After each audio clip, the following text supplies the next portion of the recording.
Episode 2: World Wars and the Shifting Powers. The shape of power we see in today's world was not built in a single day or a single war. It is the result of a long journey. A journey in which 2 world wars completely changed the positions of the US and China. But the question is, when the world was burning, where did America and China stand? World War I. China ignored, America alert. When World War I began in 1914, a storm of destruction hit Europe. China, at that time, was suffering from internal chaos. The Qing dynasty had ended, and the new China was still trying to find its footing.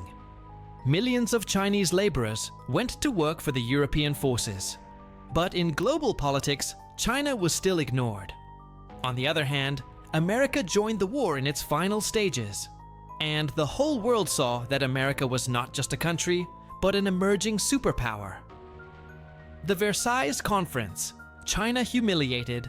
In 1919, during the post-war Versailles Conference, China protested against Japan, but the world refused to listen. This moment gave rise to a new awakening among Chinese youth, and that awakening became the May 4th movement. China now understood that respect comes from power, and power comes through knowledge, struggle, and unity. World War II, US and China together. In 1937, Japan attacked China. Millions died, and the Nanjing Massacre shocked the world.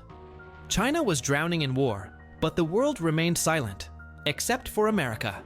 It was surprising. America, which had always tried to influence China, was now supplying weapons to China. Why? Because Japan had now become America's enemy too. When Japan attacked Pearl Harbor in 1941, the US entered the war, and China became its ally. It was the first time both nations stood against a common enemy. War ends. But so does the alliance? When World War II ended, the world was split into 2 blocks: the capitalist world led by America, and the communist world led by the Soviet Union. What did China do?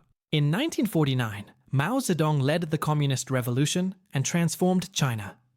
China became an ally of the Soviet Union and an enemy of America.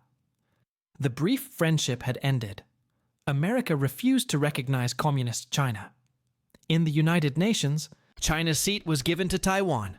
This marked the beginning of a new Cold War. But now, not just between the US and the Soviet Union, China too had entered the game. Shifting balance of power.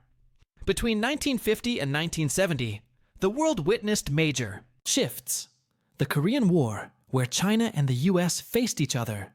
The Vietnam War, which questioned America's power.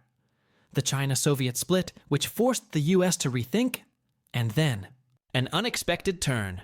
1972, Nixon visits.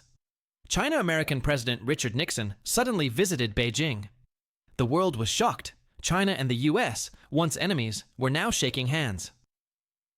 This was not just a visit. It was a declaration that America could no longer ignore China. Climax: friendship or strategy?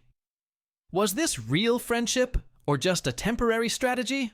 Did America really want to embrace China or just weaken the Soviet Union? These questions matter because their answers will take us into the next episode, where China will rise with new power and for the first time challenge America in the economic battlefield. This is only the beginning. Next episode: Trade Wars and the Battle for Technology.